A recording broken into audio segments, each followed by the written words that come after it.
Hi friends, welcome to my channel. ఈరోజు మీకు మా తోటలో ఉన్న దోస చెట్టును అయితే చూపిస్తానండి. మా చెట్టుకి ఎన్ని కాయలు కాచాయో కూడా మీకు చూపిస్తాను.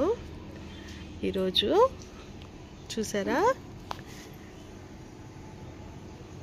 ఇది పచ్చికాయలేనండి. చిన్న చిన్న కాయలు కూడా చాలా ఉన్నాయి. ఇది స్మాల్ దోసకాయ అండి.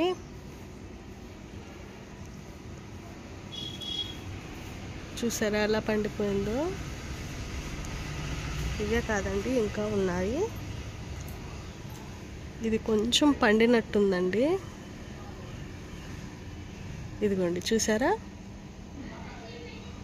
ఒక కాయ అయిపోయేసరికి ఇంకో కాయ మొదలవుతుందండి. కంపల్సరీ 1-2 కాయలు అయితే మా దోస చెట్టుకైతే ఏర్పడిపోతాయి. ఇంకో కాయ ఉంది, చూపిస్తారండి. బాగా పండిపోయిందండి.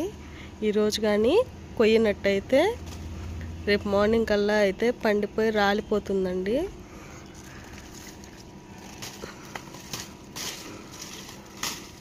బాబోయ్, రావట్లేదు ఇది.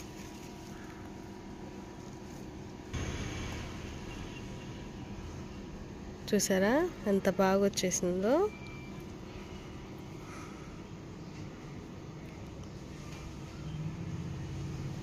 ఇలాగే కాయలు ఒకటి కోసిన వెంటనే ఇంకోటి అయితే వచ్చేస్తుందండి.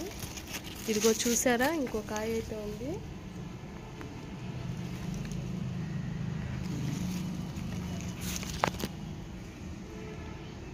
ఇవి కోసాము కదండి, ఇవి కోసిన 2 డేస్కే మళ్ళీ ఇంకో కాయ అయితే మొదలవుతుంది.